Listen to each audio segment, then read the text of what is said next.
Welcome to the American Dream in the Eyes of Immigrants podcast. I am your host, Heidy De La Cruz, and I am on the mission to change the narrative of immigration, one immigrant story at a time.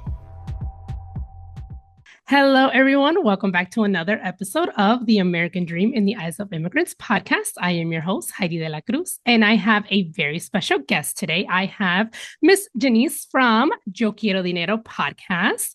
And I had the amazing opportunity to meet her in person at her book signing event earlier this year, which was so exciting. I told my husband, I was like, I feel like I'm collecting books now from assigned authors because I believe yours was like my second or third. And I was like, oh, so cool.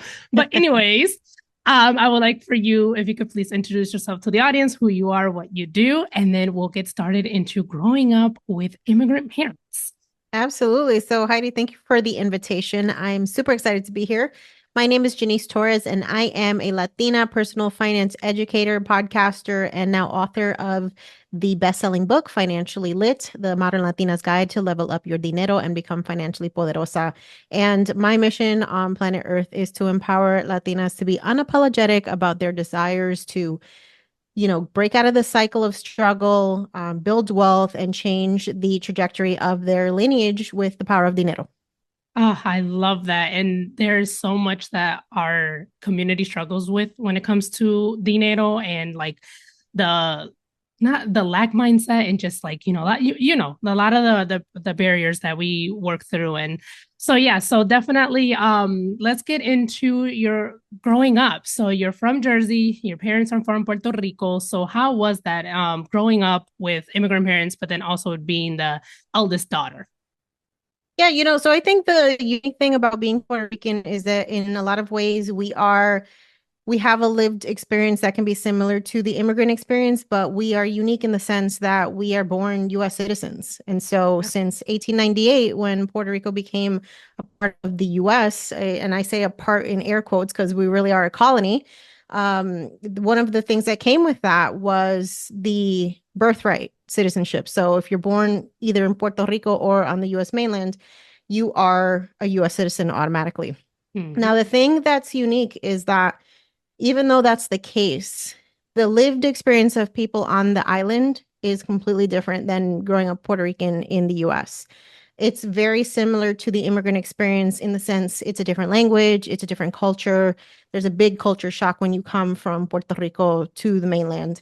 And from everything that I've heard about my parents' story, it's very much, they left the island because there was no opportunities, which is the reason why so many of our parents, regardless of where they're from, come to the United States. And so, I've heard the stories that they came with like $400 in a dream, and they knew that moving to the mainland was going to be the only opportunity they had to give me and my sister, access to better education and to career paths. And so my father is a U.S. military veteran, and that is what brought him initially to the mainland. He was stationed in Virginia, and my mom came along with him. And a couple years after he left the service is how they ended up in New Jersey. And then I was born and raised in New Jersey. So I am the eldest daughter, one of two. And I think I've always felt like this, and it's not anything that my parents like necessarily inflicted on me, but this pressure and this sense of, I want to make all the sacrifices worth it. And so I've always been a very hardworking student, always focused on getting good grades, doing well. I'm the first in my family to not only go to college, but get a master's degree, work in corporate, get the six-figure career. And, I have to say that a lot of that was very much internally driven by just seeing my parents sacrifice so much and, dealing with racism and all the things that come with not speaking the language. Really motivated me to, carve out a different path. Yeah. And so growing up in Jersey, did you guys grow up in a diverse community or how was that? Yeah, so I grew up in a majority minority city. And one of the reasons that we ended up in New Jersey is because some of my father's siblings had settled in the area a couple Mm, years before that. So they kind of like, everybody follows each other. That's just very yes. Latino thing to do. Yes, it is. And so, yeah, I grew up in a school that was very ethnically diverse, majority Latino and Black. And I think it didn't really hit me how different my education was until I went to college.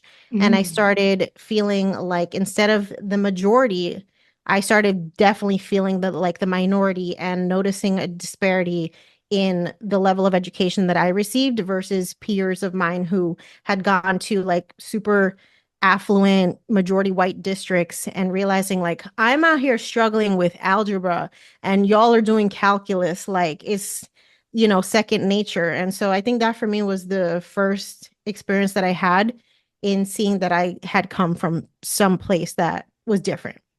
No, okay, gotcha. And so growing up, did you guys visit Puerto Rico a lot, or when was the first time you went to Puerto Rico? Yes, so my parents have always been very connected to the island. I think my first trip was I was under the age of one. I'm probably like Mm, 6 months old. yeah. And so my dad was actually very good at archiving our family history. He always had his video Oh, camera around. So I got to, have all of these memories of being in Puerto Rico for the holidays with relatives. And even now as an adult, I go a couple of times a year. And for me, it's always been very important to maintain that connection. yeah. My parents were definitely like 1000% Puerto Rican when I'm growing up. The salsa music is playing. We are hosting the family parties. You never forgot where you came from, even though we were in the United States. Oh, that's awesome. So since you were always, there, no cultural shock, right? You didn't experience any of that when you were there, or did you? It's funny because I feel like the relationship that I had with Puerto Rico as a child is different than the one that I've developed as an adult. And Mm, part of that is because usually when you're a kid, and you're going back to the homeland, you're spending a majority of your time with your family members. So you're not necessarily getting to know the place like a tourist would. And mm. what I feel like now, because I travel as an adult, I get to experience much more of the culture just besides being with family members. And that for me has helped me have even a deeper understanding of what it is to be Puerto Rican besides just like going and visiting family. Yeah. And then also as an adult, you kind of know more like what's actually going on. Yeah. And things like that. Like I just visited for the first time this past summer and I went with a friend who grew up there and another friend who was born there, but they moved when she was young. So I was asking a lot of questions like, why does this, why is this, why is that? And how does the government here and things like that? Because I've heard, a lot of things that goes on, but I didn't know exactly what it was. So I was like, now that I'm here, like I want to know. I want to know the history. I want to Yeah. learn a few things and stuff like that. So yeah, it's definitely a different visiting as an adult than when it is a child. So let's switch gears now into your entrepreneurship journey because you mentioned you got your master's degree, you had your corporate job. So how and when was that switch for you? I feel like when it comes to a lot of my trajectory, like as an early adult, I definitely was feeling the pressure of kind of just all of the societal expectations that are placed on us as, kids and especially as a woman and as a Latina. I think I was very much like on a treadmill and I'm like, I just want to get a great job that pays a lot of money and I'll do that and that'll be the key to happiness. And I think Mm. I definitely got that messaging from my family because neither of my parents went to college. They're high school graduates. And so I saw them struggle, in and out of jobs, a lot of insecurity financially, and I didn't want that. And so the messaging that many of us get is like, get a degree and you'll be good and you'll never have to struggle for work. So I definitely followed that path. And my original intention was actually to become a doctor because, of course, like if you're going to go to school, you're going to be a doctor and make the most money out of anybody. But I realized close to senior graduation that I just didn't want to continue getting into student loan debt. And I didn't Mm. necessarily feel like that was going to be the path for me. So I graduated with my bachelor's in molecular biology and chemistry. And I said, what the heck can I do with this? growing up in New Jersey, I knew that the pharmaceutical and biotech industry was pretty big. And so I was actually able to use that degree to get into the field. And while I was making good money, by the time I was 30 years old, I was making over $100,000 a year. It just felt like I was working towards somebody else's goals and dreams. Mm, And every time that I would have conversations with a manager or a boss about like what my 5-year plan was, I never had an answer. I was just like, I don't know, but I don't want to be doing this. That's the yeah. thing I kept thinking to myself. And so around the age of 30, I started finding out about financial independence and people opting out of the traditional workforce in their 30s and 40s and how folks were using entrepreneurship to do that. A couple years before, I had started dabbling in content creation, and I didn't really see it as anything beyond a hobby until I found out about FIRE and the financial independence movement and realized, there are ways to make money on the internet that have nothing to do with what I studied or what my career is. And so I went down a rabbit hole and started learning about all the different ways that you can monetize your passions and your interests online. And I have not stopped since then. Awesome. Oh my gosh. So, as you grew your blog and started bringing in money, when did you fully make the switch? Because you're no longer in corporate now, you're just, Right. full on entrepreneur. Yeah, so I've been dabbling in the world of content creation since 2013 when I started my food blog, Delish Delights. And, for a couple years, it was definitely a hobby until I realized that there was people that were turning this into full-on businesses. And once I started learning about how they did that, I was like, well, if other people have been able to do it, why the heck can I? And so I Yeah. started approaching it from this is not a hobby. This is like this is a side hustle that can turn into a potential business. And so it took me 7 years to match my corporate salary. I had a goal in my head that if I could make $100,000 with the blog, then I can quit my engineering job. And so that was the goal. And thanks to the pandemic and the fact that everybody was cooking at home and everybody Oh, was bored in the yeah. house, it skyrocketed at that point. And I realized I had hit my goal by the end of the year. And so as of April 30th, 2021, which is when I handed in my resignation letter from work, I have been fully self-employed as a content creator. Now I have a podcast. I've written a book. I do speaking engagements, and all of these things have come out of this initial little project on the Yeah. internet where I wanted to learn how you take the thing that you're interested in and share it with the world, and people will pay Yeah, definitely. There's a lot of money to be made, guys. you. And so when did you from the blog, then how did you start the podcast? And especially Yo Quiero Dinero. So it's like Yeah. because you have a food blog and then now you're talking about money. Right. So when I found out about the financial independence movement, one of the things that I noticed was there was a lot of people sharing their own journeys to achieving that goal online through blogs and through podcasts and social media content.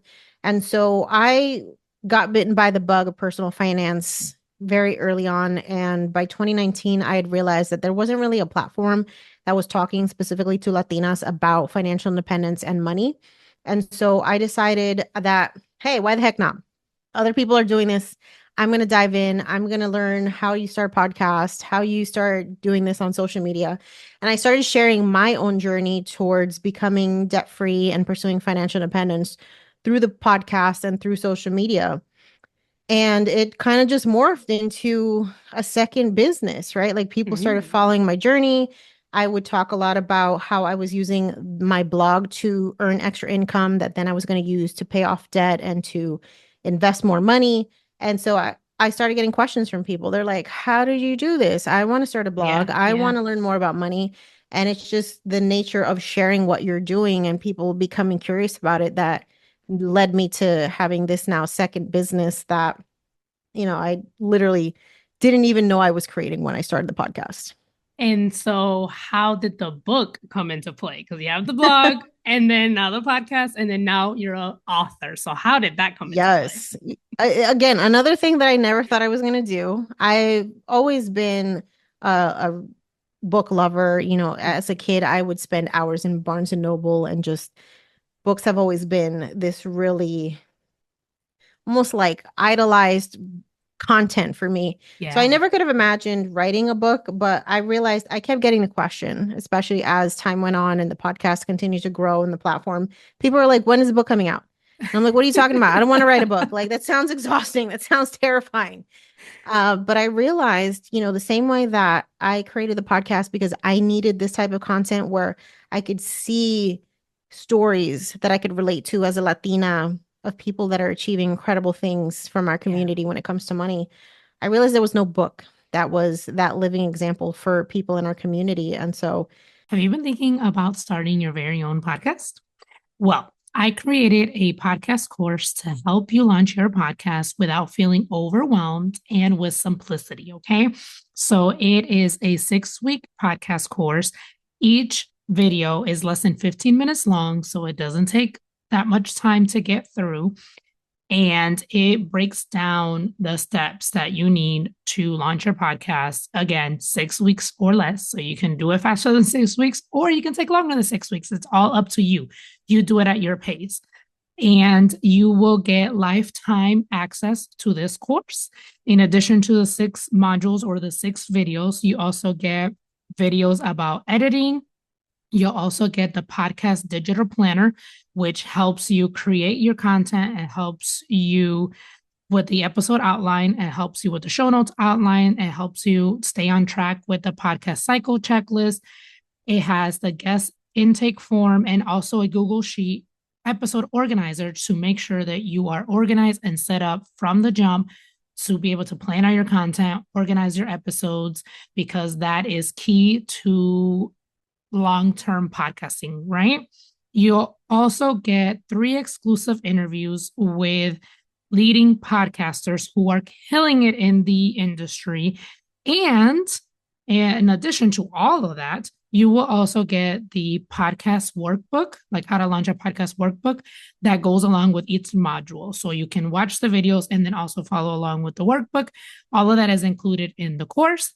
If you are interested, head over to my Stan store. The link is in the show notes and the show description. So you can sign up for the course. And there's also a referral program included. If you refer someone to me to launch their podcast and they sign up for the course, I will give you $50. That's right. You will receive $50 if the person you referred does sign up for the podcast course. So all the information is in my Stan store. If you have any specific questions, you can always email me at Heidi@HeidiDeLaCruz.com, and let's get your podcast launched. after years of having people ask me, when's the book coming out? I decided at the end of 2022 that I was going to try to make this happen. And, all the things fell into place to allow me to create this body of work that now gets to live on way past when I'm no longer here. And I think that's the biggest source of pride for me, is just knowing that this conversation around money has become more inclusive because this book now exists. Yeah, and just leaving that legacy, Yeah. That's awesome. And how was the writing process for you? Because I asked because I'm a writer and I have 2 books that I want, are in my heart to write, but I just don't feel like it's the time yet. So how was the writing process for you? So I definitely had to make space for it. I think that's one of the things that when people decide that they want to write a book, they don't realize like how much of your mental capacity is going to have to be taken up by this. And especially if you have other things going on, you're running a business. I had to intentionally like scale down my business a little bit to make space for this and just be okay with that being like a temporary season. I ended up spending a lot of time in Puerto Rico writing the book. And I think that Oh, was something really powerful for me because, coming back to the place where it all started and writing this book, it's like it was a spiritual experience and just feeling like all the sacrifices and all of the time and the energy spent were so worth it because now I get to create this body of work in the place that like my ancestors come from. So it was yeah. an incredible experience, and it was not without its challenges though. Like I ended up going through a divorce while writing this book, Oh, starting a new relationship, like doing all these things. And so I've talked to many authors who say like if you want to write a book, just be prepared for life to happen, because there's always something that's going to go down when you're trying to create. I've been hearing that a lot lately. I Yeah. listened to the podcast, the Allie Worthington Show. She's a Christian writer, entrepreneur, and she interviews a lot of authors. And she says that, like, when she answers, she's like, "So what happened in your life while you were writing this book?" Because something always happens. I'm like, "Geez, so now I got to prepare myself for when I'm going to write my book." Oh my goodness. No, but that's very powerful that you were able to write it in Puerto Rico and just connect back to your roots, like you said, where everything started. Sounds like it was a very spiritual season in your life. And so I love how transparent you are. You mentioned straight up, like, it took you 7 years to get to your corporate salary, because a lot of things that happen online is that we see, like, oh, let's earn 7 figures in 7 days and things like that. So a lot of people think that it's like an overnight success, or like it happens very quickly, but it's like, every time you hear a success story, it's literally 10 years of daily grind, and showing up for yourself to be able to actually get to where you want to be. And I also love that not only are you living this life, but you're also helping other people reach this type of level. So how do you help people with blogging and podcasting and everything that you're doing? Yeah, so I have a lot of different ways that folks can learn about entrepreneurship and finances. Obviously, through the podcast, Yo Quiero Dinero, that's a 100% free resource. We have a blog, YoQuieroDineroPodcast.com, but I'm also a coach. So I have digital courses and master classes and one-on-one coaching opportunities for people who want to learn all the things that I've been able to do, whether that's blogging or podcasting, or finding out how to monetize your skill sets in a digital side hustle. I'm really passionate just about expanding people's minds, especially around earning, because I think a lot of us are programmed to just understand, I exchange this amount of time for this amount of money, right? It's like everybody's used to the paycheck, or my time is worth X amount of dollars per hour. And when I started realizing that entrepreneurs think completely differently when they're thinking about how to price their products and how to scale a business, it was a really big shift for me, because I realized for the first time that your earning potential is completely unlimited. And it really is just a matter of your creativity, the value of your skill sets, the way that you package it, the way that you market. That can open up a world of wealth building opportunities that you might not ever get access to unless you take that plunge. Yeah, definitely. Oh my gosh, thank you for that. And so I love asking this last question to wrap up the episode to all my guests is, what does the American dream mean to you? I feel like the American dream has to be redefined at this point, because for many of us, it looks like get a job, go to school, buy the house, get married, have the kids. And I think a lot more people are questioning whether that is the dream for them. So I like to say now, the reason why the dream has evolved for me is because when my parents were projecting their version of it on me, it came from a place of fear and scarcity and wanting stability for me. But now, because of the sacrifices that they've made and the opportunities that they've given me just by making the move to bring me, here, I feel like it's my duty to thrive, not just survive. And so that for me is what the American dream now means. It means becoming the most fully expressed version of myself in honor of all the sacrifices that my ancestors have made to put me in the position that I am today. Love that. So beautiful. Well, Jannese, thank you so much for your time today, for sharing your story, for being so transparent, and just for everything that you're doing. You're making a way for Latinas like myself. I also have a blog. I have this podcast. I still have my 9 to 5, but as I am also trying to vision 5 years from now, 10 years from now, I always talk to my husband. I was like, where do we really see ourselves working a 9 to 5 until we retire? I don't think so. So thank you for paving the way. And how can people connect with you? Yeah, so you can tune into Yo Quiero Dinero wherever you're listening to this podcast. Check us out online at YoQuieroDineroPodcast.com. You can learn more about Financially Lit at financiallybook.com. And you can find me anywhere that you hang out on social media at Yo Quiero Dinero Podcast.